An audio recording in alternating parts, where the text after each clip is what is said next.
rien. Jusqu'aujourd'hui, en 2025, on dit qu'il a trouvé 30 millions où? Pour se lever, venir déposer une candidature valide. Parce qu'il faut que sa candidature soit valide pour qu'on rejette les deux. Il faut que sa candidature soit valide. Comme ça, là, on se dit que mais on ne peut pas choisir. Ça veut dire qu'on va rejeter les deux. Il faut que sa candidature soit valide. Donc, ça veut dire que Yebga a déposé 30 millions. Yebga a une lettre d'investiture du Manidem. Mais qui a signé la lettre d'investiture de Yebga?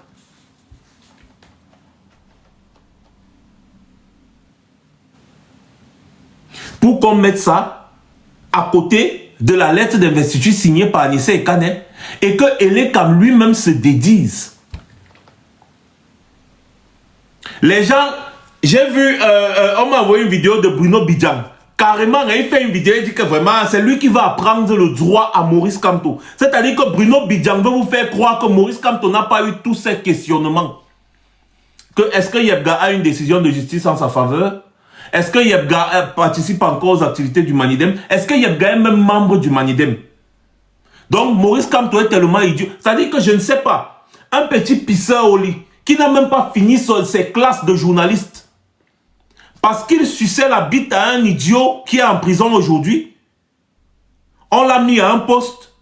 Et aujourd'hui, il veut venir se mettre à expliquer le droit à quelqu'un qui a enseigné le droit sur le plan international, quelqu'un qui est une référence du droit, quelqu'un qui est une référence dans les universités partout, quelqu'un qui connaît ce que c'est que le pouvoir.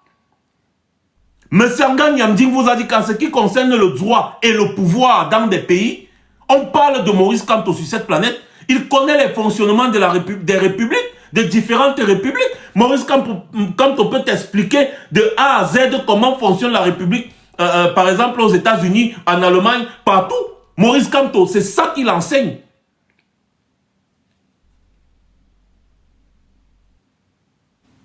Mais c'est pas vrai. C'est un idiot comme Bidjan qui vient, parce qu'il est dans sa propagande pro-gouvernementale, il vient dire que Yebga a une décision de justice qui le reconnaît comme président. Vous voyez la manipulation? D'accord, il y a une décision de justice qui reconnaît Yebga comme président. Cette décision de justice a été signée quand? A-t-elle été notifiée au Manidem, à Anissé Ekane? Si elle a été notifiée à Anissé Ekane, Maurice Kamto ne devait jamais s'engager avec le Manidem parce qu'il sait que ce genre de choses peut créer des problèmes. Que l'État peut se baser sur ce genre de choses pour lui créer des petites virgules. Il le sait. Alors, la décision, la fameuse décision de justice là, elle a été notifiée à qui? Quand le Minat a décidé de changer le nom d'Anissé Ekane sur le site internet, il a notifié à Anissé Ekane. Ça dit que hier, le Minat avait des correspondances avec Anissé Ekane comme président du Manidem. Aujourd'hui, le Minat décide de changer le nom d'Anissé Ekane comme président du Manidem et il ne notifie pas à Anissé Ekane. Vous connaissez au moins comment fonctionne un État, non? Je ne sais pas moi qui vais vous apprendre. Quand il y a une modification au nom de l'État, c'est-à-dire au niveau de l'État, on notifie aux concernés. C'est-à-dire que c'est une notification écrite. L'administration est écrite. L'administration n'est pas verbale. C'est-à-dire que s'il y a un changement, ou il y a une décision de justice, ou je ne sais quoi, on te notifie par écrit. On te notifie ça. On ne fait pas les choses dans le noir, à minuit, à 24 heures. La sorcellerie. Non. Avant de procéder à la modification du nom d'Anissé Ekane sur le site du Minat, il devait notifier à Anissé Ekane que oui, écoute, bon, voici. Puisqu'il n'y a rien, rien n'a été dit, on dort à 1 h du matin sur le site du Minat, c'est Anissé Ekane. À 5 h du matin, ça a changé, curieusement. Ce n'est que le nom du Manidem qui a changé et personne d'autre. Curieusement, dès que les gars ont appris que c'est le Manidem qui va investir Maurice Kamto, ils se sont levés. Ils ont dit que bon, qu'est-ce qu'on peut faire? Ah, il y avait un problème là avec Yebga. Est-ce qu'on peut aller voir comment est-ce qu'on peut faire? C'est Hervé Emmanuel Com qui s'est levé pour aller faire ça. Hervé Emmanuel Com. Quand vous voyez ces petits sorciers là, qui s'est levé pour aller faire ça? Hervé Emmanuel Com. Il est parti là travailler, il a dit que non, voici comment on va faire. Plus de 500 millions ont été mis en jeu. dans cette affaire. Vous croyez que l'argent, les 500 millions là sortent d'où? Ça ne pouvait pas acheter les couveuses dans les hôpitaux. On dépense des... On a d'abord proposé plus de 500 millions à Anissé Ekane pour qu'il refuse d'investir Maurice Kamto. Qu'il retire son investiture à Maurice Kamto. Comme Anissé Ekane a refusé, on est parti voir Marianne Ekane, sa petite soeur. Vous ne voyez pas vous aussi ce grotesque, c'est-à-dire ce grossier mensonge, c'est-à-dire cette manipulation grotesque. On appelle l'individu, on lui dit viens déposer ta candidature. Ceci questionne même d'ailleurs les critères de candidature au Cameroun. Un individu sort du village de nulle part, il vient déposer sa candidature et l'ECAM le reçoit. On va lui poser la question, mais tu es qui? Mais nous on reconnaît, c'est-à-dire le même jour que tu viens déposer au nom du Manidem, on te dit, mais non, nous on reconnaît, on a un président du Manidem avec qui on a toujours eu à travailler. D'ailleurs, même pour préparer ces élections présidentielles, si que je vous dis, et l'ECAM a invité, il y a de cela quelques mois, le Manidem a invité Anissé Ekane comme président du Manidem pour venir travailler avec eux pour que les élections présidentielles se passent bien au Cameroun. Anissé Ekane s'est rendu avec un de ses collaborateurs à la réunion de l'ECAM. Donc comment c'est la veille des dépôts de candidature que l'ECAM se dédie? Comment c'est la veille des dépôts de candidature que le MINAT se dédie? Ils ont travaillé sur tout le processus électoral avec l'ECAM, avec Anissé Ekane et le Manidem. Pour arriver au dernier soir du dépôt des candidatures et se dédie. Et se dédie. Et vous avez un farfelu de Bidjang qui vient faire une vidéo et qui dit que Maurice Kamto s'est trompé, vraiment le droit, c'est une affaire de droit, mais c'est pas possible, on est dans quel pays ça? Où un petit suceur de pin va venir parler quand un professeur parle. Et pas n'importe quel professeur comme les Meillons et consorts, un professeur reconnu sur le plan international. Si on vous parle de Meillons aujourd'hui, partez partout, en Afrique même, on ne connaît pas Meillons. Partez partout, on ne connaît pas Meillons. Mais allez dans toutes les universités de cette planète. On donne des cours de droit avec le livre écrit par Maurice Kamto. Que ce soit en Afrique, aux États-Unis, partout. Dans un pays comme le Cameroun, on devrait remettre un titre de professeur à un individu qui parle au moins en 2 langues. Mais on parle combien de langues? Au moins c'est l'anglais et le français, mais on devait pouvoir s'exprimer en anglais et en français. Donc il ne faut pas confondre les gens. Qu'un petit farfelu, on lui a dit que bon, je vous avais dit ça. On l'avait extirpé de prison pour qu'il fasse un sale jeu. Sinon, Bidjang doit être normalement en prison. Mais on l'a extirpé pour qu'il fasse ce sale jeu. Et il fait exactement le jeu qu'il doit faire pour ne pas aller. Il fait exactement le jeu qu'il doit faire pour ne pas aller.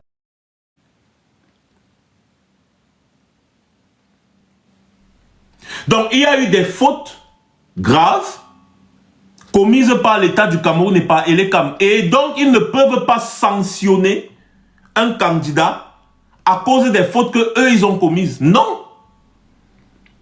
La faute leur revient. Ils ont plusieurs documents administratifs où ils ont travaillé avec Anissé Ekane comme président du Manidem. Ce n'est pas à la veille des dépôts, c'est-à-dire de la clôture des dépôts de candidature à minuit que curieusement Anissé Ekane n'est plus président du Manidem. Que disent les textes internes du Manidem? Qui investit? Qui a investi Yebga? Yebga n'est plus militant même du Manidem. Qui l'a donc investi? Ça veut dire que Yebga a une fausse lettre d'investiture. Déjà, ils ont utilisé le nom de quelqu'un. C'est Benoît qui l'a... Le nom du gars qui a fait la vidéo là. Ils ont utilisé son nom sans son consentement. Le gars est sorti, il a dit que lui n'est pas dans ça. Le gars a dit qu'il n'est pas dans ça. Celui qu'ils ont mis comme secrétaire général du Manidem et consort, il a dit qu'il n'est pas dans ça. me voit Jean-Benoît Bénéfice, merci beaucoup. Il a dit qu'il n'est pas dans ça. Oh. Il n'est pas dans ces histoires. Il a fait même la vidéo. Et depuis qu'il a fait la vidéo, il est menacé de mort. Vous vous rendez compte, dans un pays, quelqu'un fait une vidéo pour dire que je ne suis pas dans le faux que vous êtes en train de faire. Et l'État lance un mandat d'arrêt contre lui, dans le noir. C'est-à-dire que pas un mandat d'arrêt officiel. L'État lance des éléments pour le capturer. Parce qu'il a dit qu'il n'est pas secrétaire ni trésorier du Manidem. Il a dit que le bureau du Manidem actuel, c'est Anissé Ekane. Donc ce qu'on a mis sur le site de Minad, là, il ne se reconnaît pas dans ça. Et on veut le tuer. Mais mes chers, non. Non. On met le nom de quelqu'un dans quelque chose dont il ne se reconnaît pas. Il ne doit pas dire que non, ce n'est pas lui. Et maintenant, on le recherche partout pour l'éliminer. On le recherche.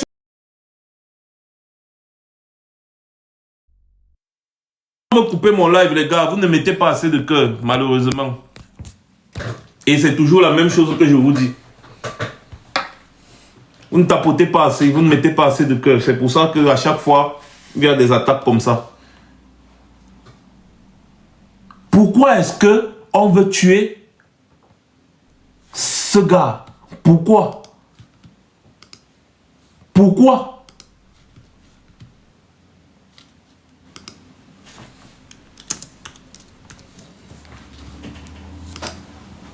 C'est quel pays ça?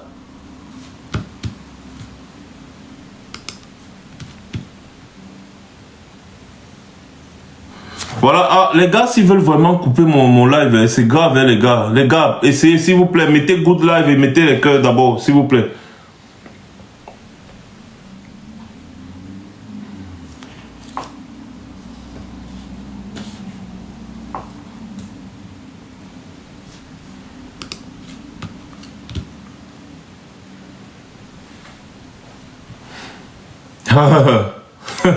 J'espère que vous avez suivi ce que Yebga disait dans ses audios. Vous avez suivi les audios de Yebga. Vous avez suivi tout ce qu'il raconte. Vous avez suivi tout ce que Yebga raconte, comment ça s'est passé, comment est-ce qu'on l'a contacté, combien on lui a proposé, ce qui s'est passé et quel est son rôle. Heureusement que nous sommes à l'ère du numérique et comme les gars là sont ignares, ils ne savent pas que quand tu prends le téléphone pour appeler quelqu'un aujourd'hui, la personne peut enregistrer ou bien on peut enregistrer les appels, les trucs comme ça là. Ils ne savent pas. Ils ne savent pas et c'est ça qui les rattrape aujourd'hui. Maintenant, me voir Jean-Benoît Bénéfice qu'on recherche partout pour éliminer là, il a fait quoi? Les gars ont mis son nom quelque part. Le gars vient dire que pardon, enlevez mon nom. Le président du Manidem, c'est Anissé Ekane. Et il y a tout un bureau dans le Manidem. Les gars veulent le tuer. Est-ce que c'est sérieux? Est-ce que c'est sérieux?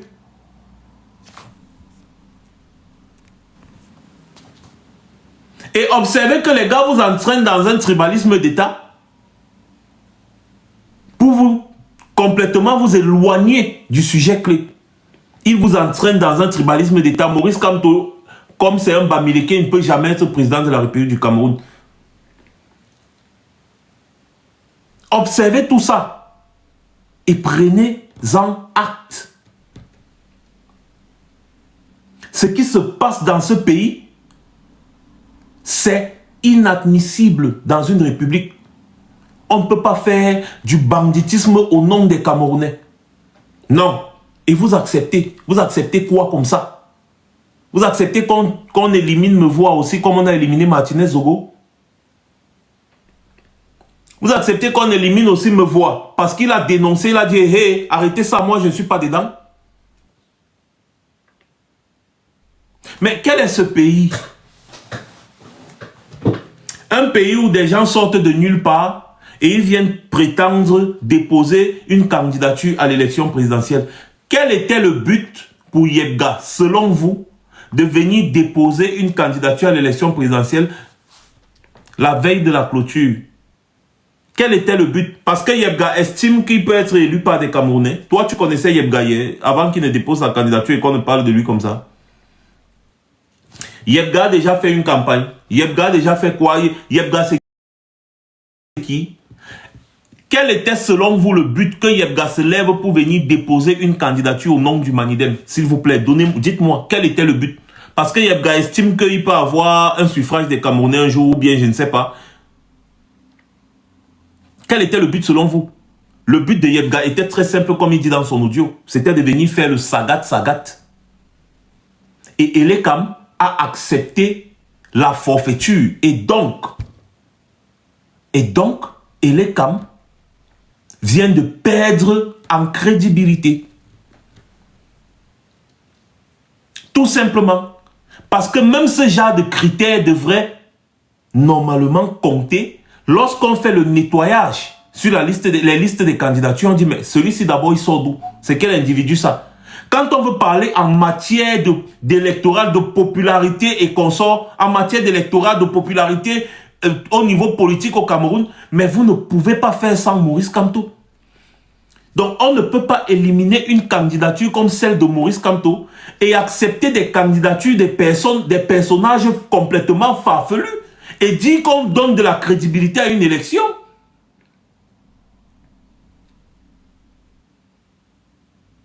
C'était quoi le but? Si ce n'était de détruire, de s'aimer la confusion, s'aimer le désordre. Yebga est venu déposer sa pseudo-candidature juste dans le but de détruire, n'est-ce pas, celle de Maurice Kamto.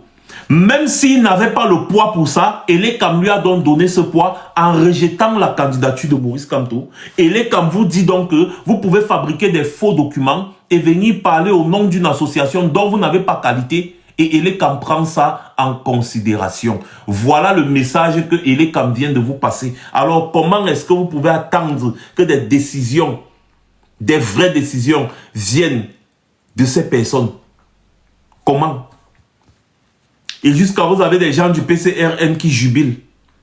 Et ils disent que, au micro de France 24, ils disent que Elekam a agi en toute indépendance et ils sont très contents. C'est-à-dire, on vient de faire un faux devant vos yeux. Même si ce n'est pas vous. On vient de faire le faux devant vos yeux. Vous jubilez, vous dites que Elekam agit en toute indépendance. Donc vous cautionnez ce qui vient de se passer. Même les gens dont on ne s'attendait pas, comme les Issa Tiroma, écrivent une lettre au nom du fait qu'on ait refusé la candidature de Maurice Kamto. Illégalement. Issa Tiroma, qui l'eût cru? Mais les gens que vous appelez ici, candidat de la jeunesse, Nabasesi, cautionnent c'est-à-dire, ils cautionnent la forfaiture, ils cautionnent l'injustice à ce niveau-là, parce que les gars regardent leurs intérêts personnels. Eux-mêmes, ils savaient qu'ils ont des problèmes en justice et consorts, et les gars étaient en train de regarder leurs intérêts, jusqu'à on annonce la candidature de quelqu'un, les gars jubilent. On annonce la candidature de Kouagne, que ça a été accepté par le conseil électoral, les gars jubilent. Ils jubilent. C'est-à-dire, tu sens que les gars sont dans leur mangement. Attention. Ils ne sont pas là pour les Camerounais, ils sont là parce qu'ils doivent manger. Les gars jubilent. Ah oui, yes. Pendant que toute la salle était calme, on a donné des noms, toute la salle était calme, mais arrivé à leur nom, les gars jubilent jusqu'à ils s'embrassent. Et après, au micro de France 24, les gars disent que Elekam a agi en toute indépendance. Pendant que d'autres personnes ont pris la parole, on dit que mais nous on ne comprend pas pourquoi ils ont rejeté la candidature de Maurice Kamto, c'est absurde.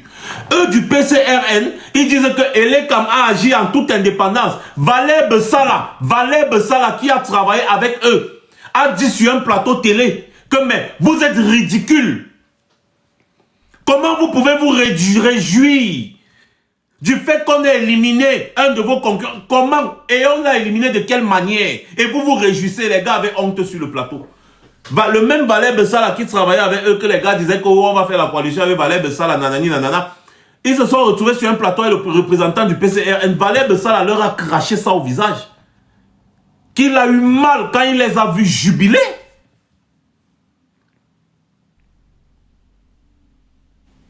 Mais vraiment, je ne comprends pas. Je ne comprends pas ce pays. Et en plus de cela, à la dernière élection présidentielle, ils ont eu combien? Ils ont eu quel résultat à la dernière élection présidentielle? Ils ont eu quel résultat à la dernière élection présidentielle pour prétendre qu'ils peuvent faire quoi que ce soit? 6%. 6%. 6%. Et vous avez l'autre, Joshua Oshi.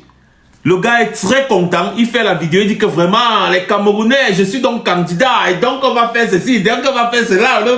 Il est là comme un guignol. Alors qu'à la dernière élection présidentielle, il a eu 3%. 3%.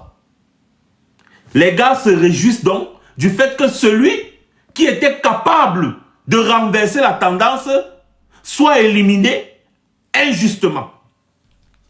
Celui qui a réuni toutes les voix de l'opposition à lui seul, c'est-à-dire que lui seul, Maurice Kamto, en 2018, même avec les chiffres du RDPC, était de loin devant tous ces gens. C'est-à-dire que le pourcentage que Maurice Kamto a obtenu, les 14,23% que le RDPC lui a donné là, englobait le pourcentage du PCRN, du SDF, du FSD, de l'UDC, de l'ADD, du MSNCC, ou c'est les quoi, de NAO, de PUS. C'est-à-dire, il les englobait tous. Et il est victime aujourd'hui de ce genre d'acharnement injuste, illégal, illégitime. Et vous jubilez. Vous vous attendez à quoi? Quand ce sera vous, demain, qui serez dans sa position. Vous vous attendrez à quoi? Pendant que tous les hommes politiques, même Issa Tiroma, il a fait tout un communiqué rien que sur le rejet de la candidature de Maurice Kamto.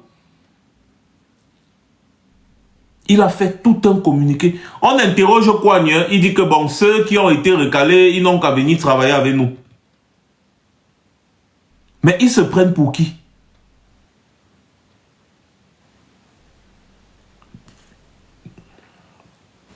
Vous jouez tout simplement au jeu du pouvoir. C'est tout. C'est-à-dire vous êtes là comme des accompagnateurs parce que vous savez que vous ne pouvez pas avoir un électorat. C'est impossible. Vous ne pouvez pas. Et donc vous êtes content que Maurice Kamto ne participe pas, mais il sera là. Soit les gars là ouvrent encore bien les fesses aux yeux du monde, soit Maurice Kamto est là. Il sera là. Parce qu'au vu du droit, le Conseil constitutionnel va-t-il acter que l'État fasse du faux et usage de faux contre un citoyen qui jouit de tous ses droits civiques? On va donc savoir si la justice au Cameroun est encore crédible. Ça veut dire quoi? Ça veut dire que si le Conseil constitutionnel considère le faux et usage de faux qui a été orchestré par Atangandi et sa bande, eh bien, toutes les décisions de justice au Cameroun doivent être contestées. Ça veut dire que si demain un juge te condamne, tu peux remettre en question son jugement. Tu remets tout simplement en question son jugement. C'est une jurisprudence. Dans tous les tribunaux, vous allez dire que non, mon frère. Donc ça veut dire que les gens qui font les faux documents au Cameroun, là, on ne doit plus les enfermer. Parce que la Cour constitutionnelle aura validé le faux, les faux documents, le faux et usage de faux. Ça veut dire que tous ceux qui font le faux et l'usage de faux au Cameroun ne doivent plus être inquiétés. Parce que désormais, au sommet de l'État, on fait le faux. Donc, on ne peut pas faire le faux et usage de faux au sommet de l'État et on arrête les petits faussaires au quartier. Vous avez le droit de dire non. Et donc, votre avocat, si vous avez un bon avocat, il prend ça comme une jurisprudence. Parce que Yebga n'a aucun document officiel du Manidem. Yebga n'est soutenu par personne du Manidem. Personne au Manidem n'a investi Yebga. D'ailleurs, Yebga n'est plus militant du Manidem depuis 2018. Il a été exclu. Et en plus de cela, l'État a reconnu Anissé Ekane comme président du Manidem. Et l'État a reconnu et travaillé avec Anissé Ekane comme président du Manidem. Donc, ils ne peuvent pas venir aujourd'hui et se dédire. Et l'État vient de perdre toute sa crédibilité. Pour le simple fait d'avoir eu à travailler avec Anissé Ekane tout ce temps, depuis 2018, à avoir investi, accepté l'investiture et validé l'élection de l'unique élu du Manidem sous la tutelle d'Anissé Ekane comme président du Manidem ayant investi cet élu. Vous ne pouvez pas accepter tout ça et arriver à la veille de l'élection présidentielle et vous dédier. C'est-à-dire que vous avez signé des documents, C'est-à-dire que l'administration écrite n'est pas verbale. Vous avez signé des documents, plusieurs documents reconnaissant Anissé Ekane comme le président du Manidem. Anissé Ekane a investi l'unique élu du Manidem.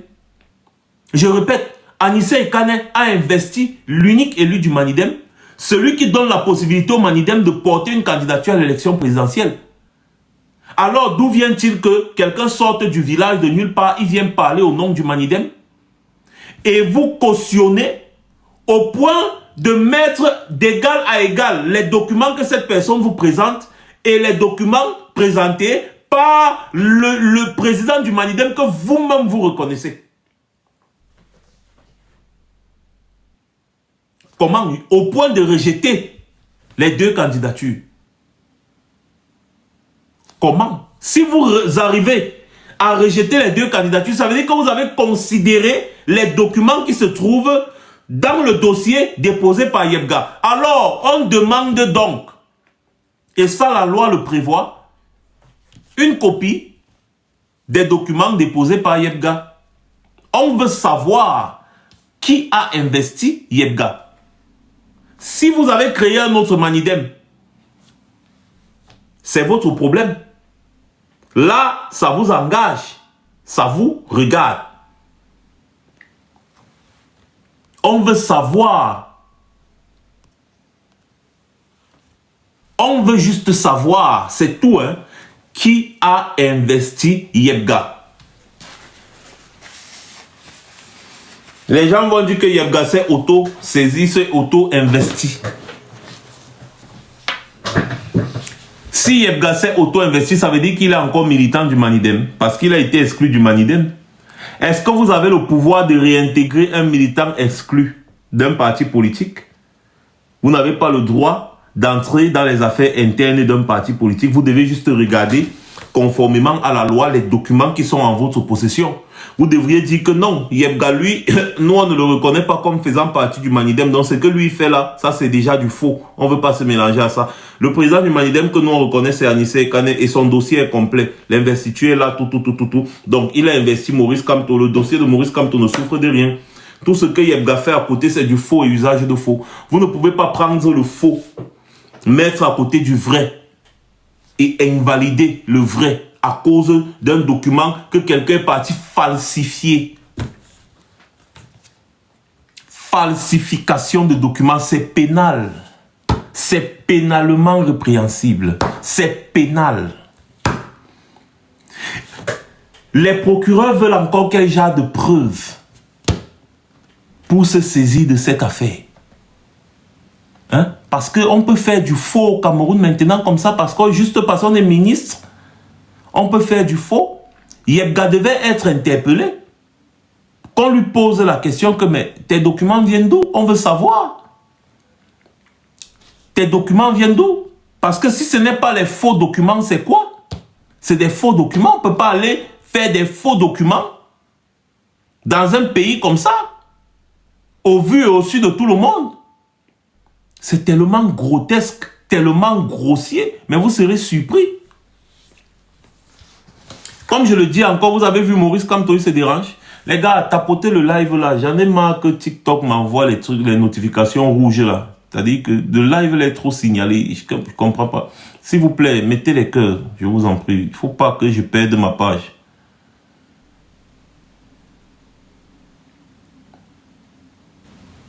Le constat est clair.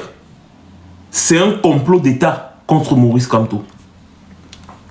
Et comme j'ai dit aujourd'hui, le problème majeur de Maurice Kamto, c'est qu'il est Bamileke.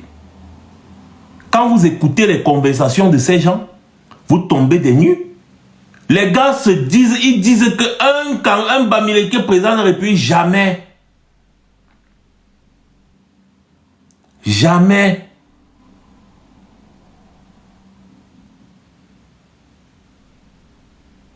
Quand même.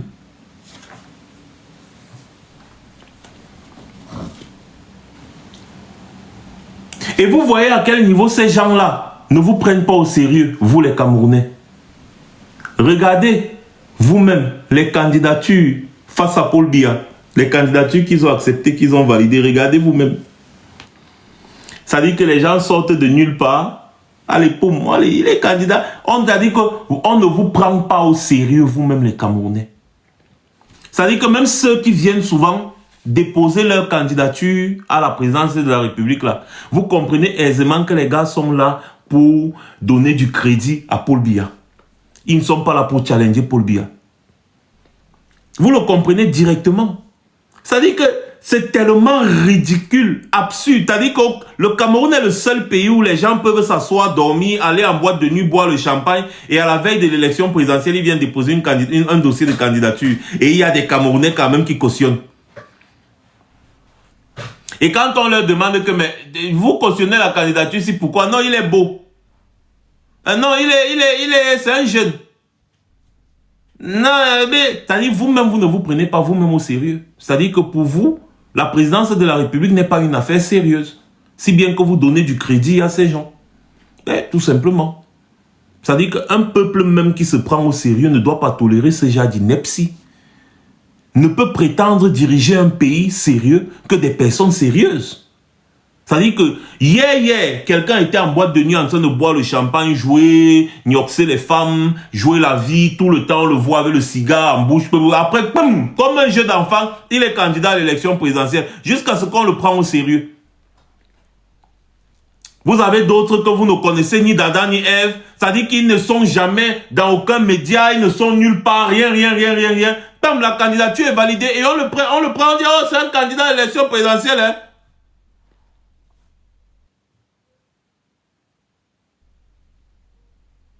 Vous-même, vous ne vous prenez pas au sérieux parce que c'est suite à vos réactions que les gens doivent vous prendre au sérieux ou pas. Vous tous là qui êtes là, mon frère, vous pouvez aller déposer vos candidatures pour être président de la République au Cameroun. Il n'y a plus une affaire de que mérite ou quoi que ce soit, non. Les gens ont tellement banalisé ça que, c'est-à-dire que, et c'est le rôle du pouvoir, hein, c'est-à-dire vous banalisez en vous faisant croire que le seul homme sérieux c'est Paul Biya. Parce que c'est d'ailleurs ce qu'ils vous disent tous les jours, qu'il n'y a pas d'opposant au Cameroun. Il n'y a pas d'opposant au Cameroun. Il n'y a pas d'opposant au Cameroun. Mais en même temps, ils mettent tous les bâtons dans les roues à Maurice Kamto. Selon vous, c'est pourquoi? Maurice Kamto est le seul homme capable de renverser Paul Biya parce que c'est l'opposant sérieux même. C'est l'opposant sérieux. Les gens prennent maintenant aujourd'hui le poste de président de la République comme un jeu. Vous avez des gens qui n'ont jamais dirigé une mairie. Ils n'ont jamais dirigé une boutique. Mais ils prétendent être assez courageux pour prendre des décisions au sommet de l'État. Il y a des gens comme Abba Oyono qui pouvaient très bien être candidats à l'élection présidentielle. Hein. Il y a beaucoup, hein, des hommes de mérite. Mais non, vous avez des petits blagueurs comme ça qui se lèvent un matin, ils prennent ce qu'ils peuvent décider au sommet d'un État. C'est à ce niveau-là qu'on voit vraiment ce que vous valez en tant que peuple. On prend votre avenir comme un jeu. C'est-à-dire que c'est devenu, oui, effectivement, c'est comme le buzz pour eux maintenant sur les réseaux sociaux. Il va se vanter devant les petites filles. Ouais, j'ai été candidat à l'élection présidentielle au Cameroun, hein, pour avoir un peu de crédit devant les petites filles. Voilà à quel niveau les gens ont ramené, n'est-ce pas, cette institution autrefois respectable. Autant d'Aïdjo, vous pouviez voir ce genre de conneries. De conneries. Tu viens déposer la candidature que je vais être président. Ok, d'accord. Tu es qui? On te prend, on te convoque déjà. Une enquête est ouverte contre toi pour savoir d'abord d'où tu viens, qui es-tu, les biens que tu possèdes, les ceci, cela. On ouvre toute une enquête sur toi. Aux États-Unis, c'est comme ça. Aux États-Unis, si tu veux prétendre être candidat à l'élection présidentielle, mais mon frère, sache qu'on va scruter dans ta vie jusqu'à regarder quel est le caleçon que tu as porté hier. Maintenant, on prend n'importe quel individu. On vient là, ah non, sa candidature est validée. Et oui, les candidats, hein, ils vont faire face à BIA. Ils vont faire face au RDPC. Et sachant que ces gens, même si on dort, ils ne peuvent pas avoir même 1%. Le RDPC d'abord a beaucoup de militants. Donc rien que les militants du RDPC vont faire gagner le RDPC, sachant que les autres Camerounais se foutent de vous. Mais tu es qui pour venir prétendre diriger le Cameroun? Qu'est-ce que tu as déjà accompli dans ta vie? Mais on scrute ta vie de bout en bout. Dans un pays sérieux, Kouania ne pouvait plus prétendre même déposer la candidature à l'élection présidentielle parce que son parti politique a été incapable de gérer une mairie. C'est-à-dire que vous ne vous rendez même pas compte de la stupidité. Les gens ont gagné une mairie dans leur village. Hein, c'est-à-dire que dans leur village, ils ont gagné une mairie. Et la mairie a fait faillite. Jusqu'à l'heure où je vous parle, ce sont les singes et les serpents qui vivent dans le bâtiment de la mairie. Et quand vous écoutez le reportage des personnes qui géraient cette mairie, qui se plaignent du fait que le parti ne fout absolument rien pour que la mairie fonctionne, jusqu'à la mairie a fermé, mis les clés. Une mairie est fermée, mis les clés au village. Ils ont été incapables de gérer une mairie. Mais ils seront capables, ils ont les épaules assez solides pour diriger tout un pays. Il n'y a qu'au Cameroun qu'on peut voir ça. Il n'y a qu'au Cameroun qu'on peut voir ça. Il n'y a qu'au Cameroun qu'on peut voir ça. On t'a confié une mairie. Tu as été incapable de diriger cette mairie-là jusqu'à la mairie est tombée en faillite, jusqu'à fermer. Fermer, le bâtiment est habité par les animaux. Une petite mairie. Hein. Une mairie qui peut fonctionner même avec le salaire de quelqu'un. Ils ont fermé. Fermé, tombé en faillite. Et la mairie là n'était jamais tombée en faillite jusqu'à ce que ce soit le PCRN qui prenne la mairie là. La mairie là a toujours fonctionné. Jusqu'à ce que le PCRN a pris cette mairie, la mairie a pris cette mairie, la mairie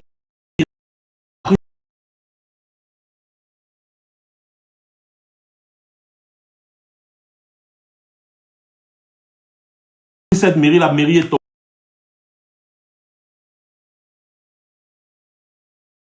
Pris cette mairie, la mairie est tombée en faillite. Tout boutique qu'on avait confié, une boutique de gérer, c'est en faillite. Mais on ne regarde pas tout ça. Mon frère, si c'est comme les États-Unis, on va te bombarder ça au visage. Toi-même, tu as honte de déposer une candidature un autre jour. Ça veut dire que les gens ont eu des mandats. Ils ne vous ont jamais fait un bilan. Mais ils prétendent autant pour moi vouloir diriger le pays entier. Ils ont eu des mandats, députés, conseillers municipaux, maires. Ils ne vous ont jamais fait un bilan. Mais les gars viennent vous dire, je suis candidat à l'élection présidentielle. On va diriger le pays ensemble. Vraiment, on va. Mais mon frère, tu prétends vouloir diriger un pays alors que tu es incapable de diriger une boutique. Tu es incapable de gérer une boutique. On te confie une boutique, la boutique chute. On te confie une mairie, la mairie chute. Mais si on te confie le pays, tu vas donner ça à l'IEP Limal.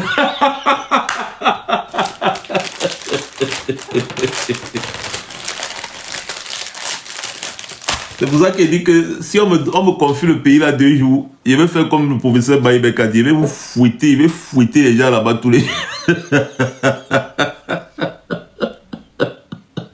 C'est Baïbek qui avait raison. C'est le professeur Baïbek qui avait raison, c'est des petits blagueurs. Vous voyez à quel niveau vous prenez cette institution, la présidence de la République, tellement on l'a rendu ridicule. Ridicule. Kouania, qui dit qu'il va être président de la République, a encouragé les Camerounais à investir dans une pyramide de Ponzi appelée l'IEP Limal. Une pyramide de Ponzi, autant pour moi, mon français, pas déjà, il ne sait plus. Une pyramide de Ponzi où les Camerounais se sont fait escroquer sur la planète des milliards. Kouagne fait les vidéos, il dit que non, vraiment, Liep Limal, c'est une bonne affaire, il faut machin, patati patata. Pourquoi? Parce que le gars de Liep Limal, c'est son frère du village. Kouagne, tous ceux qui connaissent Kouagne, allez demander qui est Kouagne, Njoya Moussa, non, mon frère, c'est pas moi qui dis. Hein. Njoya Moussa, allez demander. Il va vous dire qui est Kouagne. Quand vous entendez Njoya Moussa vous parler de Kouagne, vous croyez qu'il parle parce qu'il le connaît. C'est d'abord un gars qui est foncièrement tribaliste. Attaché aux intérêts financiers jusqu'à... Et qui ne sait rien faire dans sa vie à part jouir.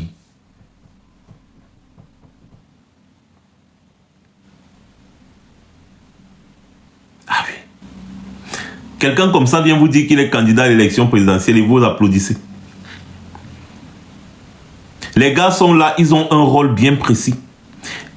Accompagner le RDPC. C'est tout. Accompagner le RDPC. Parce qu'ils savent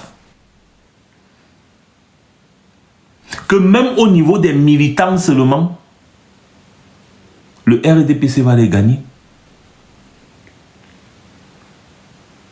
C'est ça. Est-ce que les gars vous ont déjà fait un bilan? Je pose encore la question, le bilan. Est-ce qu'ils vous ont déjà fait un bilan? Ils ont été là, ils ont eu des députés, ils ont eu des maires, des conseils municipaux. Quel est leur bilan? Ils devaient vous dire que dans la mairie de tel, on a trouvé la mairie dans tel état. Voici maintenant la mairie qui a progressé à 60%. Dans la mairie de tel, on a trouvé la mairie en tel état. Voici que la mairie a progressé à 30%.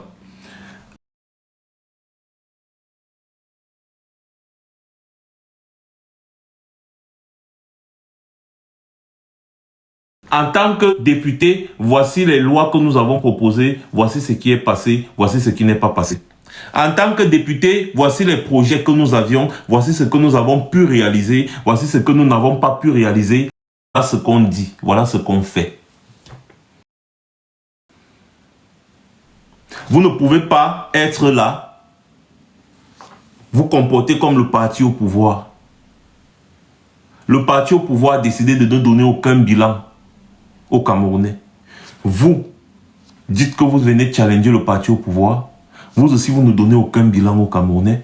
Alors que vous avez passé 5 ans à vivre grâce à l'argent du contribuable camerounais.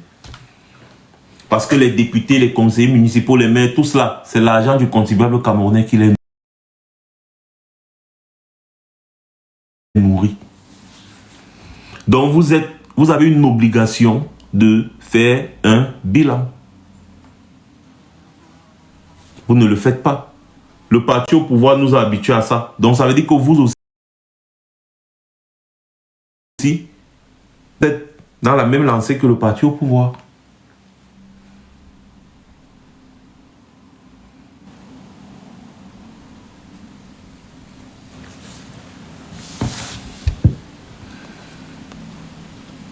C'est tout. On ne va pas trop tergiverser sur la question. On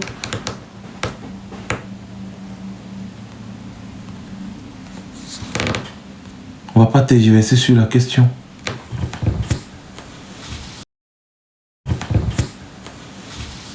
Donc, mes chers frères, les gars, prenez-vous sérieux et prenez même le Cameroun au sérieux.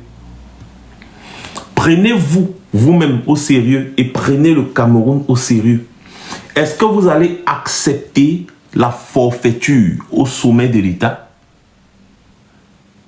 Est-ce que vous allez accepter qu'on utilise du faux, de l'usage de faux pour éliminer un candidat de la course à l'élection présidentielle, qui plus est le candidat choisi par la majorité du peuple camerounais?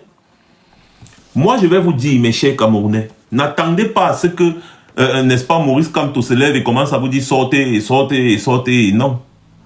Il s'agit de votre destin.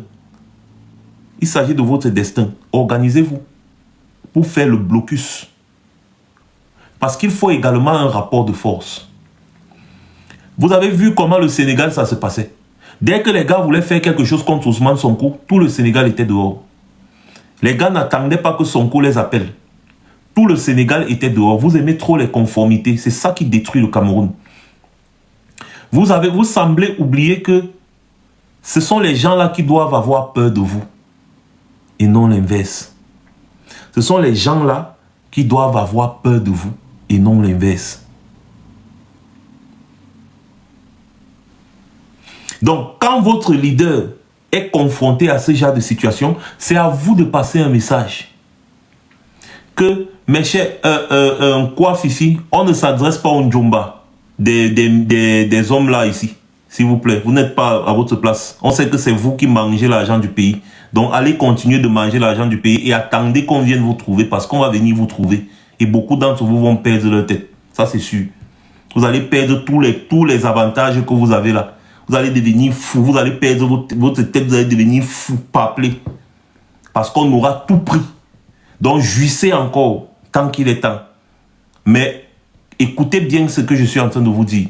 Le Cameroun ne se trouve pas sur la Lune. Le Cameroun se trouve sur la planète Terre. Et ce qui est arrivé au cacao va forcément arriver au café. Vous comprenez, non? Aucune dictature ne perdure. Donc, les Camerounais qui se reconnaissent dans ce que je dis vont agir. Je dis bien les Camerounais qui se reconnaissent dans ce que je dis. Je ne parle pas je ne sais pas, aux feignants ou aux feignantes. Non, je parle aux Camerounais, aux vrais Camerounais responsables. On ne s'adresse pas ici aux feignants ou aux feignantes. Allez boire le matango ou bien allez boire le, je ne sais pas quoi, le bilibili ou je ne sais quoi. Ça, c'est votre pour aller boire l'alcool comme vous savez le faire. Mais il y a des Camerounais au Cameroun qui vont se décider de renverser la tendance. Et vous n'en faites certainement pas partie, mais vous allez subir ce que ces Camerounais-là vont décider de faire. C'est comme ça. Dans aucun pays au monde, tout le peuple ne s'est mis dehors. C'est toujours une partie du peuple qui parvient à délivrer tout un pays. Et si vous ne faites pas partie de cette partie du peuple, restez chez vous. Restez tranquille. Et ici, moi, je m'adresse aux Camerounais qui veulent le changement. Battez-vous pour ce changement-là. Prenez exemple du Sénégal, le Burkina Faso, le Mali. Prenez exemple sur ces pays, même le Niger et consorts. Prenez exemple. Ne restez pas là à attendre seulement que non, vraiment, qu'est-ce qu'il dit? Non. Vous savez, vous avez la date où le Conseil constitutionnel va statuer et délibérer. C'est à partir de ce moment-là que tout va se passer dans ce pays-là. C'est à partir de ce moment-là que tout va se passer dans ce pays-là. Donc n'essayez pas de rester tranquille en vous disant que bon, attendez, on va... Non, préparez-vous déjà. Préparez-vous déjà à envahir les rues. Envahir les rues. Montrez à ces gens que le pouvoir vous appartient. Parce que vous ne pouvez pas tolérer qu'on fasse le faux au sommet de l'État dans votre pays et vous cautionnez. Quand c'est à votre tour, on vous envoie en prison sans procès. Quand c'est à votre tour, on vous envoie en prison sans procès. Vous ne pouvez pas cautionner le faux au sommet de l'État. Parce que ces gens font du faux en votre nom. Il est question ici, là, de dire à ces gens de ne pas s'amuser, de ne pas blaguer. Parce que ce n'est pas une affaire de Maurice Kamto. C'est une affaire d'injustice au sommet de l'État contre un Camerounais qui jouit de tous ses droits.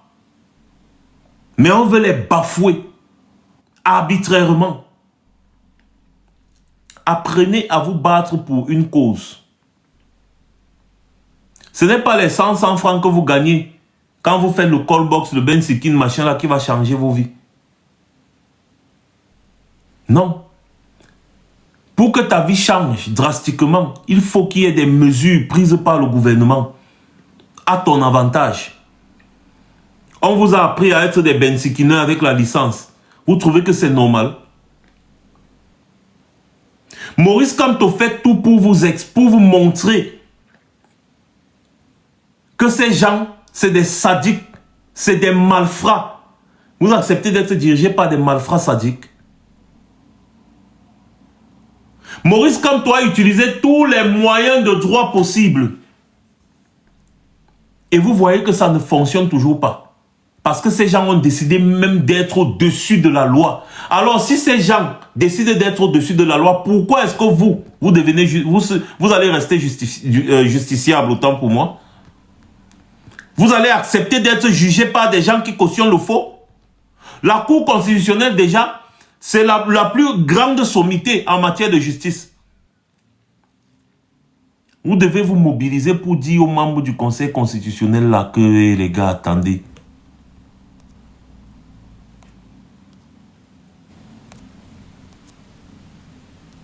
Que les gars, attendez.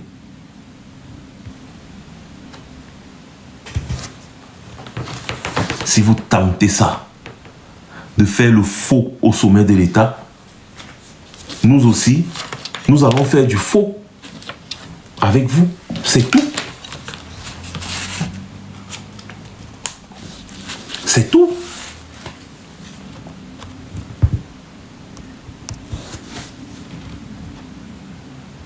Il ne faut pas accepter ça. Il ne faut pas accepter ça.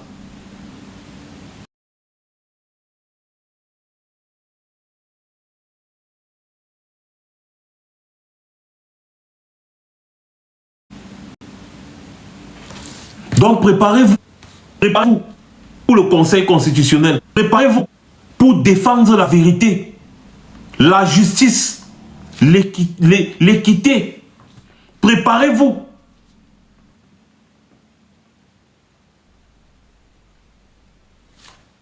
Qu'est-ce qu'il faut encore qu'on vous mette sur la table pour vous montrer que ces gens-là ne méritent pas d'être où ils sont? Parce que les gars défendent leur mangeoire, hein, leur grosse voiture, et qu'on sort, tout ça. C'est ce que les gars défendent. Ils ne sont pas là pour vos beaux yeux, non, mais pas du tout, attention.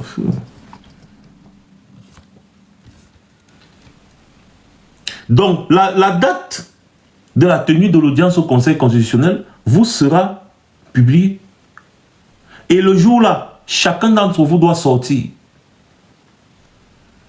Chacun d'entre vous doit sortir. Chacun d'entre vous. Vous bloquez les routes. Soit votre pays est un pays de justice, soit votre pays est un pays d'injustice. Et là, vous entendez, vous faites entendre vos voix. C'est tout. Chacun d'entre vous doit sortir. Soit nous sommes dans un pays de justice, soit nous sommes dans un pays d'injustice. C'est tout.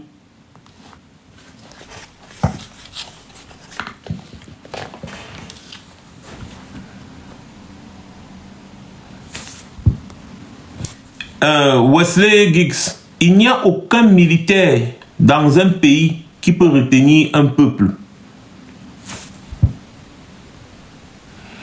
Je répète, il n'y a aucun militaire dans un pays qui peut retenir un peuple. Et la décision prise par le Conseil constitutionnel doit être une décision de vérité et de justice. Reine sudiste dit qu'elle ne sort pas. Qui t'a d'abord prononcé ici? Est-ce qu'on parle aux idiots ici? On ne parle pas aux idiots. On parle aux personnes qui ont un cerveau. Quand tu es d'abord membre du RDPC, tu es en Europe, tu es en France, tu es en Europe et tu as l'habit du RDPC. Tu es en France, tu vis en France. Les Français se sont battus, ils sont morts, ils ont lutté contre les Allemands, ils ont fait la révolution contre les rois. Des femmes comme toi étaient au devant de la révolution contre les rois. Ils ont guillotiné la femme du roi. Ils se sont battus. Dès qu'ils ont obtenu tout ce qu'ils ont eu, toi tu viens profiter. Et tu t'assois en face et moi je ne sors pas. Qui t'a d'abord appelé à sortir? Attends chez toi librement. On va venir te trouver là-bas. Quand on parle ici, on parle aux personnes qui ont un cerveau. On ne parle pas aux gens comme vous. Des gens qui ont la sardine à la place du cerveau. Non. On ne parle pas aux gens comme vous. On ne parle pas aux gens comme vous.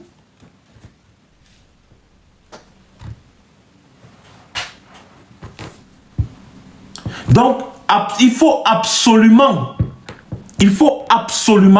que chacun d'entre vous prenne ses responsabilités.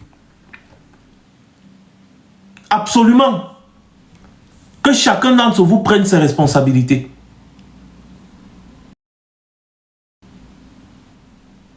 C'est très important. Parce que ici, en Europe où nous sommes, ils ont traversé des étapes comme celles qu'on traverse aujourd'hui pour être ce qu'ils sont. Et n'écoutez pas, je ne fais que vous dire, n'écoutez pas les gens comme ces reines sudistes là. C'est d'abord des tribalistes hors pair. Quand tu entends reines sudistes, les gens qui estiment que la suprématie des gens du sud au Cameroun, ce sont un Bamileke ne sera jamais président, mais ils vivent en France. Et dès qu'un Français va les traiter de sales noirs, ils vont se plaindre du racisme. Ce sont ces gens. Est-ce que vous estimez que ces gens ont un cerveau? Ils n'ont pas de cerveau. C'est juste des gens qui sont envahis par une haine viscérale. Et on ne sait d'où ça vient. N'écoutez pas ces gens parce qu'ils profitent du système. Ces gens-là, tout ça, tous ceux qui défendent le régime Biya profitent du système. Tous, sans exception, profitent du système. Donc ne vous préoccupez pas d'eux. Quand vous allez vouloir faire, faites. Parce que c'est de votre vie qu'il s'agit.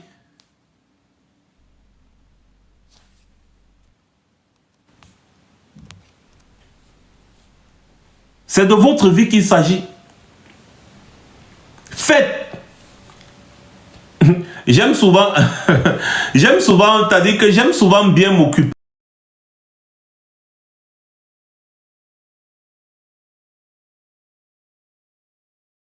Je l'ai muté. Le gars de chaîne, il ne sait plus ce qu'il va faire. Il vient sur ma page, il me dit, il va tourner. Maintenant que je l'ai envoyé tourner, je me demande bien ce qu'il est en train de faire. C'est sûr qu'il est en train de se déconnecter, se reconnecter, comme ils ont l'habitude de faire. Pour voir s'il peut encore. Tu ne peux plus commenter sur mon mur, il va te faire voir ailleurs. Vous pensez qu'on peut avoir peur de dire ça?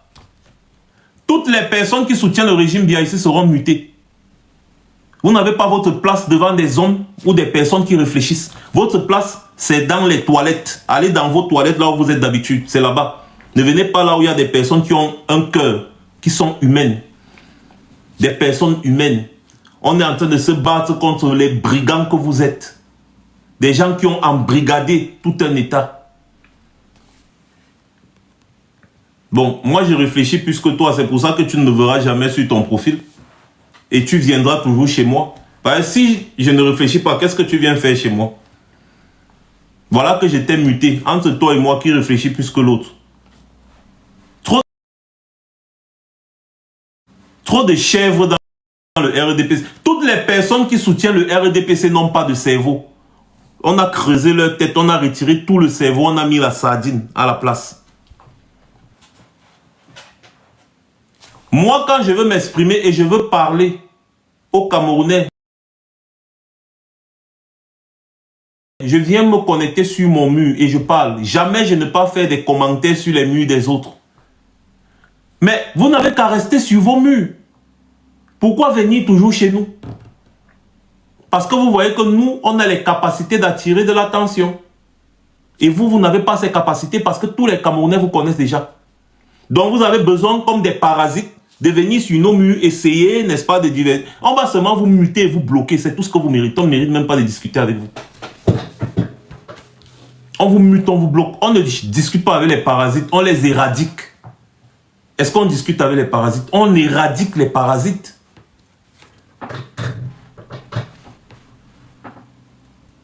C'est ça la réalité. Moi, je vous parle en toute sincérité. Je vous parle en toute sincérité. Si Maurice Kamto décide de se retirer, par exemple, Maurice Kamto décide de se retirer là, et que les gens le suivent, décident de se retirer, c'est vous qui allez toujours souffrir au Cameroun. Hein. Emprisonnement des mamans qui viennent d'accoucher dans les hôpitaux, manque de couveuses, les routes qui vous tuent tous les jours, manque d'électricité. J'ai vu la vidéo d'une petite fille qui disait que dans son village, ça fait 1 mois, ils n'ont pas d'électricité. Et l'électricité vient 1 fois par mois. C'est-à-dire qu'il y a un jour que les gars savent que dès que l'électricité vient là, ils doivent charger les téléphones, charger les radios, charger les batteries, charger les CC. Après, ça part. Ça ne fait même pas 6 heures de temps, ça repart. Ça fait 1 mois. 1 mois avant de revenir. Il y a les gens qui vivent en Europe, mais qui cautionnent que d'autres personnes vivent ça dans leur propre pays. Mais sauf que n'attendez pas que ce soit les gens qui vivent en Europe qui viennent se battre pour vous au Cameroun. Non, parce que les gens qui vivent en Europe là, eux ils aiment quand vous êtes dans cette situation. Parce que quand vous êtes dans cette situation, vous êtes dépendant de quand ils arrivent là-bas, au moins s'il y a une petite reconnaissance. Oh le Mbenguiste, oh la Mbenguiste est arrivée. Vraiment on veut 100 francs, on veut 200. Oh président, on veut une bière. Là comme ça, là ils se sentent un peu bien parce que ici en Europe ils ne sont rien.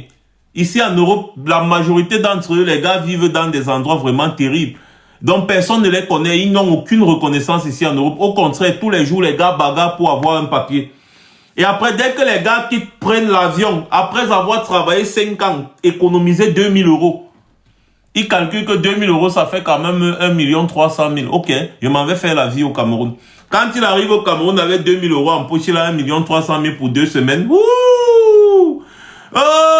Le Mbenguiste, la Mbenguiste est là, le Mbenguiste c'est boîte de nuit, balade, au parc, machin, patati patata, les 2 semaines passent, quand les 2000 euros sont finis, commence à se cacher.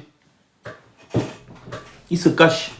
Ou bien elle se cache. Après, tu entends, hey, il est déjà rentré, elle est déjà rentrée. Il est déjà rentré. La majorité d'entre eux, ils liquident même le téléphone.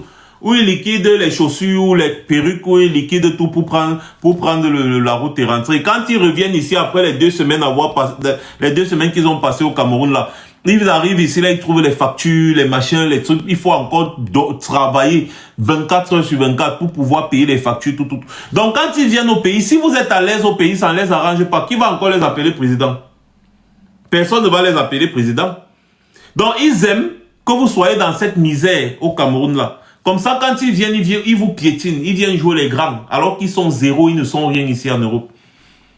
Par contre, nous là, quand nous on parle, c'est parce qu'on veut que les choses changent dans ce pays-là, afin que chacun d'entre vous puisse profiter de ce que la vie peut vous offrir en réalité. Et non que Brenda Bia profite de ce qui te revient. Parce que ce qui se passe au Cameroun, c'est que c'est les familles des gens qui vous dirigent qui profitent de tout ce qui vous revient. C'est-à-dire, vous travaillez dans la vie pour les nourrir. Est-ce que vous vous rendez même compte? Vous travaillez toute votre vie. Tu te lèves à 5 heures du matin, tu pars te battre, tu souffres pour nourrir les ministres et leur famille, le président et sa famille, les directeurs et leur famille, les fonctionnaires et leur famille. Tu travailles comme tu travailles dur là. On vient, on te coupe les impôts, on te coupe les taxes de ceci, on te coupe les taxes. C'est pour entretenir leur train de vie. Et comme leur train de vie est très élevé, ils ne se contentent plus des impôts que vous payez. Non, ils vont utiliser votre nom pour endetter le Cameroun. Vous endetter pour continuer de mieux vivre.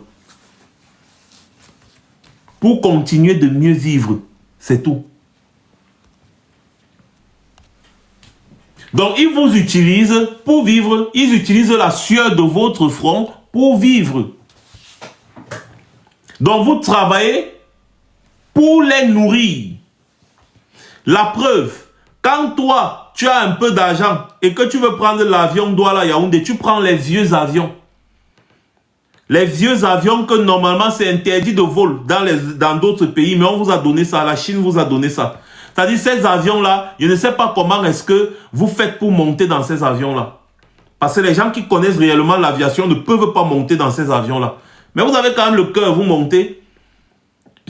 Sauf que quand Brenda Bia, elle veut se déplacer, c'est des jets de dernière génération. Le genre d'avion qui a toutes les mesures de sécurité possibles. Or, les avions que vous empruntez à Cameco, les 2 petits avions que vous empruntez à Cameco, là, toute une compagnie d'aérienne a 2 petits avions. L'avion que Brenda Bia utilise pour se déplacer achète au moins 10 avions à la compagnie Cameco. Vous comprenez ce que je dis? Et c'est vous qui payez. Donc votre compagnie aérienne n'a pas d'avion pour vous faciliter la tâche. Vous n'avez pas de train. Vous n'avez pas de route. Vous n'avez rien. Par contre, la fille du président, elle a un avion qui est à sa disposition. Le président, quand lui veut se déplacer, il fait louer des avions à des prix exorbitants, des prix qui peuvent acheter plusieurs avions et donner à la compagnie aérienne nationale. Ils utilisent votre argent, la sueur de votre front pour vivre. Quand vous voyez un ministre, il a un cortège de 10 voitures. Qu'est-ce qu'il fait avec un cortège de 10 voitures? C'est toi qui achètes le carburant à la pompe à 840 francs le litre. Mais eux, ils ont les bons de carburant. Ils ont des bons de carburant. C'est avec les bons de carburant là qu'ils dépendent leurs petits amis et leurs petites amies. C'est avec les bons de carburant là qu'ils viennent vous insulter. Alors que c'est vous qui travaillez pour qu'ils aient ces bons de carburant. C'est avec les impôts que vous payez qu'ils ont toute la vie qu'ils ont. Vous voyez un peu? Et c'est ça.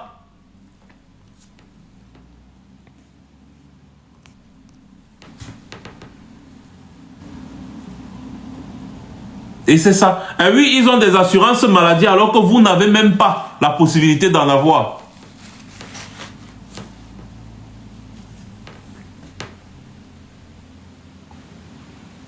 Est-ce que vous vous rendez compte?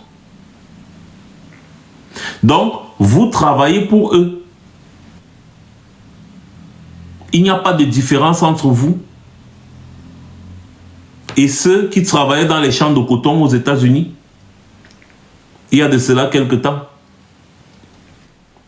Aucune différence.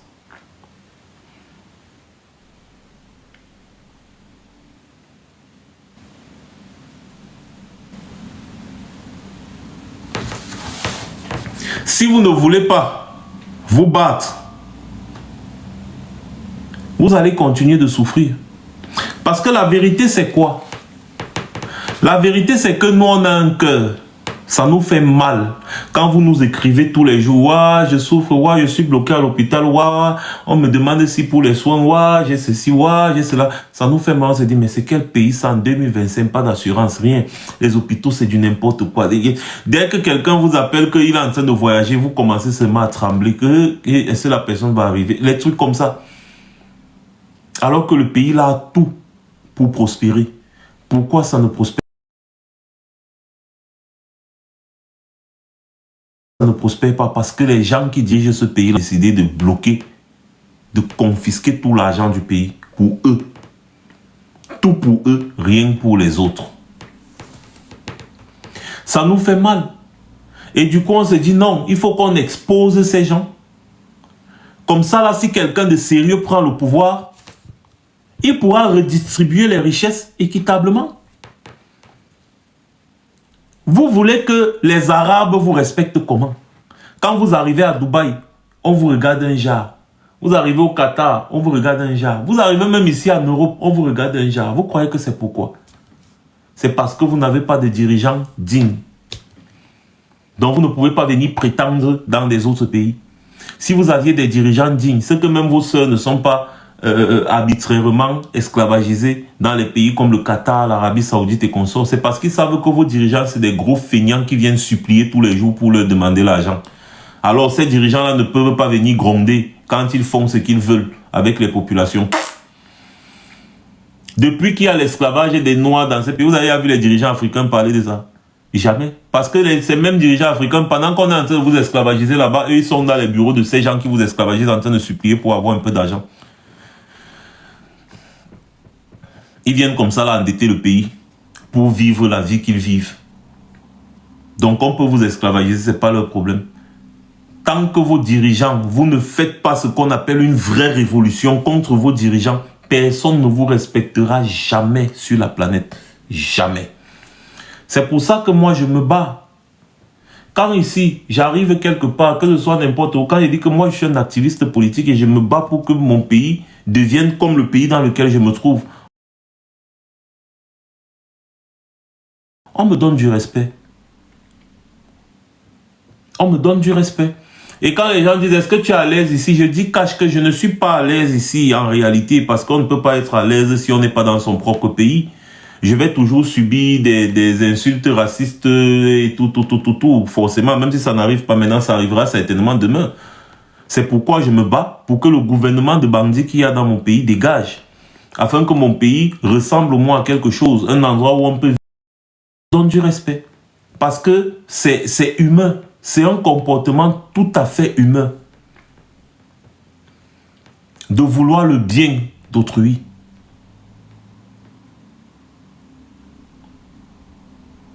Ou alors de vouloir du bien à autrui. C'est ça qu'on dit pas ici. Il dit vouloir le bien d'autrui. C'est comme si je veux prendre ta chose. Non. De vouloir du bien à autrui.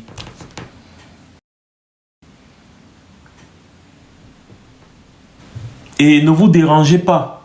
Le droit de se révolter est un droit mondialement reconnu.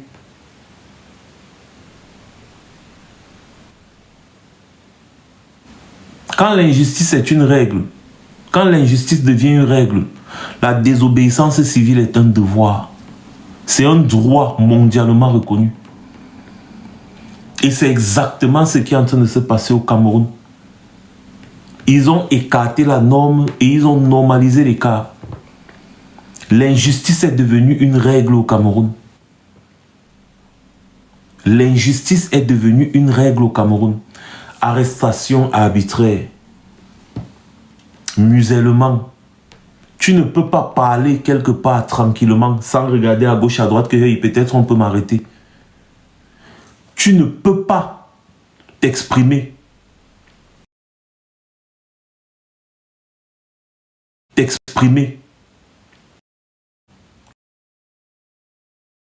Juste parce que tu t'es exprimé sur un sujet qui te préoccupe. Des gens sont arbitrairement emprisonnés pour une raison ou pour une autre, toute fallacieuse. On t'arrête, on te fout en prison. Martinez Zogo. Mais ils ont trouvé les commanditaires, ils n'ont pas trouvé ceux qui ont fait ça.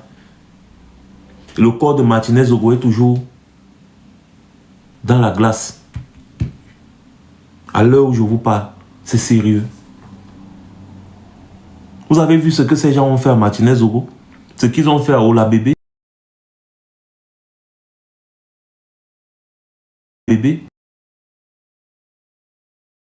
Et à tous les autres qu'ils ont éliminés. Parce que ces gens dénonçaient les gabégies, les détournements massifs des fonds, de l'argent qui devait servir à construire le Cameroun. Cet argent qui se retrouve dans les poches de ces gens aujourd'hui. Hein? Plusieurs rapports sont sortis qu'Atangandi a détourné des milliards. Ngongo a détourné des milliards. Ils sont toujours là, ils sont en poste. Mais jusqu'à quand est-ce que tu vas accepter ça, mon cher frère camerounais? Jusqu'à quand?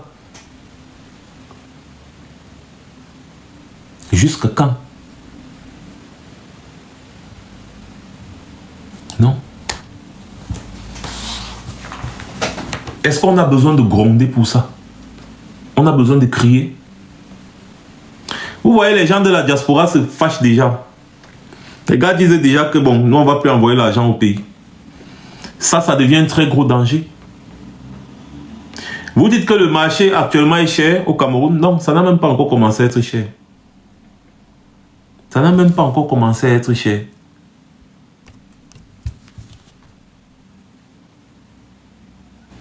Ça n'a même pas encore commencé. Le marché va devenir extrêmement cher. Le litre de carburant va coûter plus de 1000 francs en janvier, si ces gens restent là. Ce sont les accords qu'ils ont signés avec le FMI et consorts.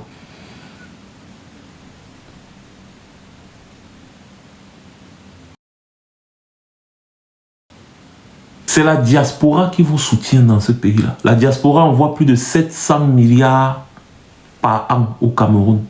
C'est 10% du budget total du Cameroun. Entre-temps, la société Orange fait plus de 9000 milliards de chiffres d'affaires annuels. Plus que le budget du Cameroun. Orange vous estocke de l'argent. au vu et au su du gouvernement qui est censé réguler le secteur financier au Cameroun. Tu veux faire un dépôt de 10 000, tu payes. Celui qui veut faire le retrait sur les 10 000 paye. Orange a tout coupé.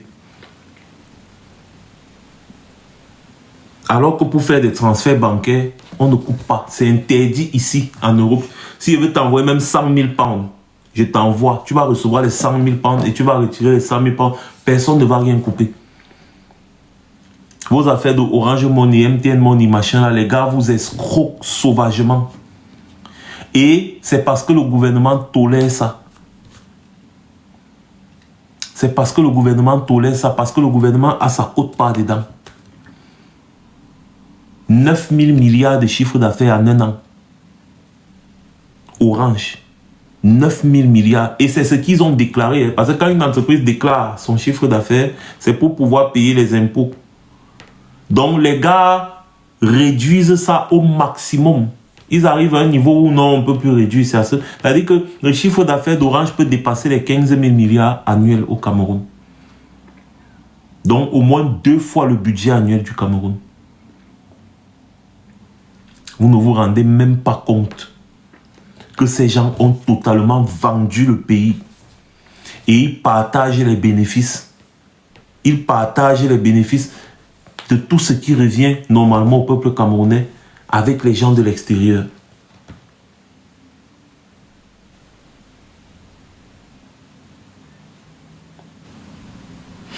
« 11 devant, 11 derrière. » Pour que cela arrive, il faut déjà que Orange puisse corrompre tous ces gens. Donc, ils savent ce que Orange vous fait subir.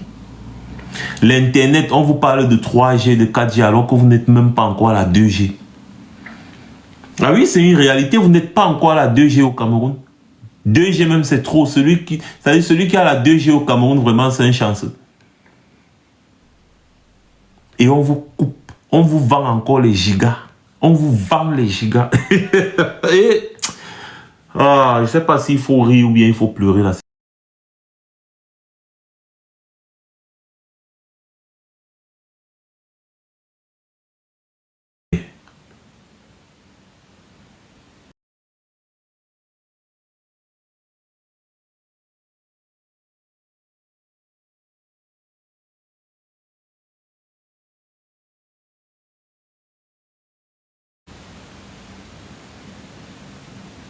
Et est-ce que quelqu'un doit encore vous expliquer le processus?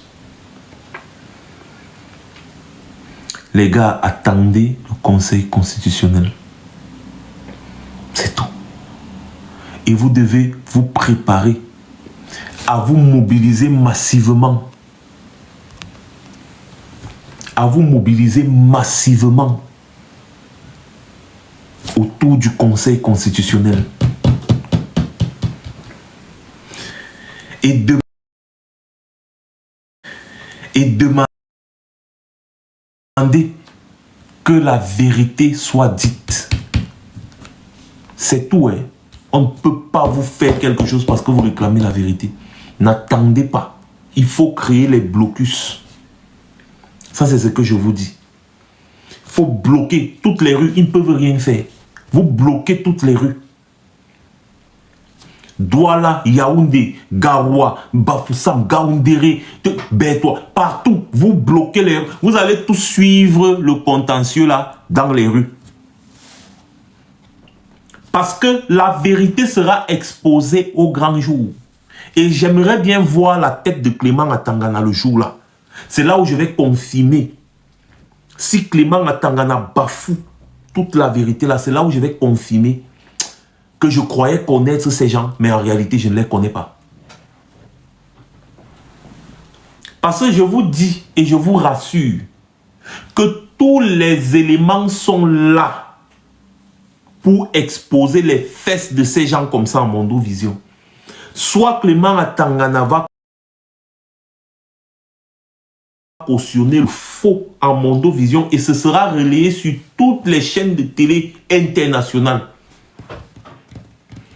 Soit Clément Atangana va entrer dans l'histoire en disant le droit. C'est quand même incroyable qu'on en arrive dans un pays où on arrive à un niveau dans un pays où on dit que Le président du Conseil constitutionnel va entrer dans l'histoire parce qu'il a dit le droit. Alors, c'est son rôle. Il veille à la constitutionnalité des lois.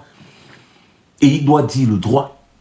C'est quand même incroyable. Vous voyez à quel niveau nous sommes?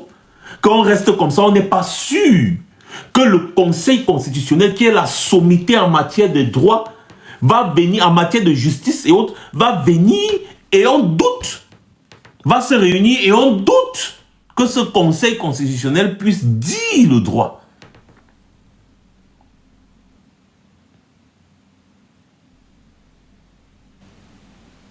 Jusqu'à ce qu'on dit que si le Conseil constitutionnel dit le droit le jour-là, ils vont entrer dans l'histoire.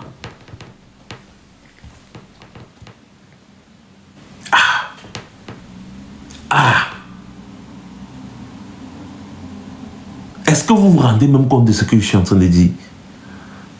C'est-à-dire qu'on va applaudir parce que le Conseil constitutionnel aura dit le droit.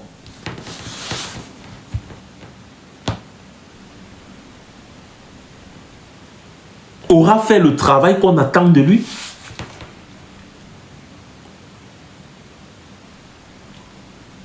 Vous comprenez aisément à quel niveau nous sommes aujourd'hui?